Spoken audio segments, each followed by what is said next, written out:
नमस्ते दोस्तों, मेरा नाम किंजल गुप्ता है। मैं कक्षा 8 की विद्यार्थी हूँ। मेरे विद्यालय का नाम यूपीएस घोसियार बलरामपुर है। आज मैं आप सबको महाश्री अरविंद के बारे में सुनाने जा रही हूँ। बहुत समय पहले एक अहंकारी और आडंबरी राजा ने एक सभा बुलवाई। सभा में उस राजा ने प्रश्न किया, कौन महान है, ईश्वर या मैं? प्रश्न अद्भुत था। लंबे और उलझन भरे मौन के बाद एक विद्वानों में से एक बृहत ने सिर झुकाकर आदर सहित कहा, महाराज, आप सबसे महान हैं। इस बात पर सभा में असहमति के हल्के स्वर उठने लगे। विद्वानों ने स्पष्ट किया कि महाराज, आप हमें अपने राज्य से निकाल सकते हैं, पर ईश्वर नहीं, क्योंकि उसका तो संपूर्ण पृथ्वी पर राज्य है। उससे अलग कोई कहाँ जा सकता है? सब कुछ वही है। श्री अरविंद द्वारा कहे गए ईश्वर ही सब कुछ है।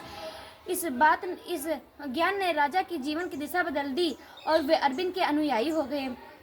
अरविंद का जन्म 15 अगस्त 1872 ईस्वी को कोलकाता में हुआ था। उनके पिता डॉक्टर कृष्णधन घोष और माता स्वर्णलता देवी थी। पिता ने अंग्रेज बनों की विचारधारा के साथ 5 वर्ष की उम्र में अरविंद के पढ़ाई के लिए उन्हें दार्जिलिंग भेज दिया और 2 वर्ष बाद उन्हें उनकी शिक्षा के लिए इंग्लैंड भेजा गया।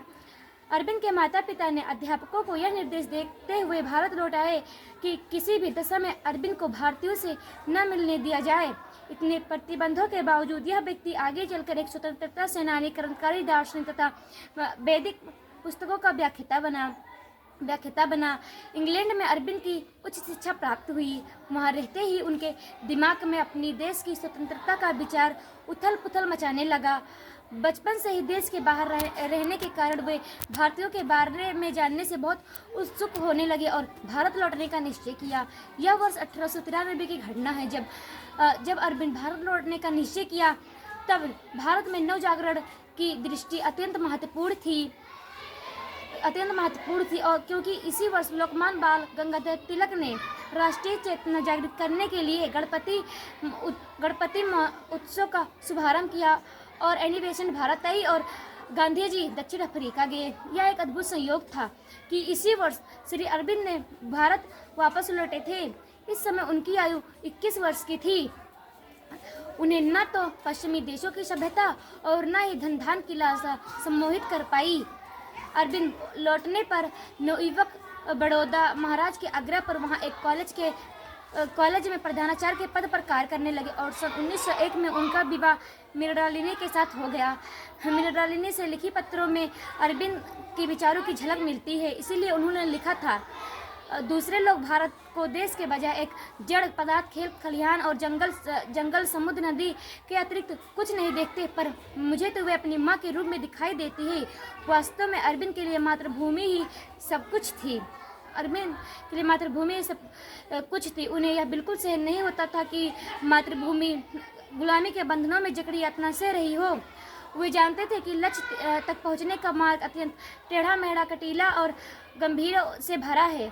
फिर भी वे अपनी लक्ष्य प्राप्ति के लिए उन्होंने अपने जीवन को न्यौछावर करने को तैयार थे। वे उस समय चाहते थे कि भारत की युवा सिर्फ भारत माँ के बारे में ही सोचे, बाकी सब भुला दे। इसीलिए उन्होंने लिखा था, मातृभूमि के लिए ऐसा समय आ गया है, अब उसकी सेवा से अधिक प्रिय कुछ नहीं। अगर तुम अध्ययन करो तो मातृभूमि के लिए करो, ताकि अपने मातृभूमि के लिए अपने शरीर, मन और आत्मा को उसकी सेवा के लिए प्रशिक्षित करो, ताकि वे समृद्ध हो, कष्ट से हो, ताकि वे प्रसन्न रह सके। सन 1901 में उन्होंने बंगाल के क्रांतिकारियों से संपर्क किया और सक्रिय रूप से क्रांतिकारी गतिविधियों में शामिल हो गए। अरविंद के क्रांतिकारी गतिविधियों से भयभीत होकर अंग्रेजों ने उन्हें 1908 में उन्हें और उनके भाई वारिन घोष को अलीपुर बम केस के मामले में उन्हें गिरफ्तार कर लिया गया। जेल में रहते ही उन्होंने अपने क्रांतिकारी विचारों को कविताओं में स्पष्ट किया और जेल से छूटकर उन्होंने अंग्रेजी भाषा में कर्मयोगी और बांग्ला भाषा में धर्म नामक पत्रिकाओं का संपादन किया।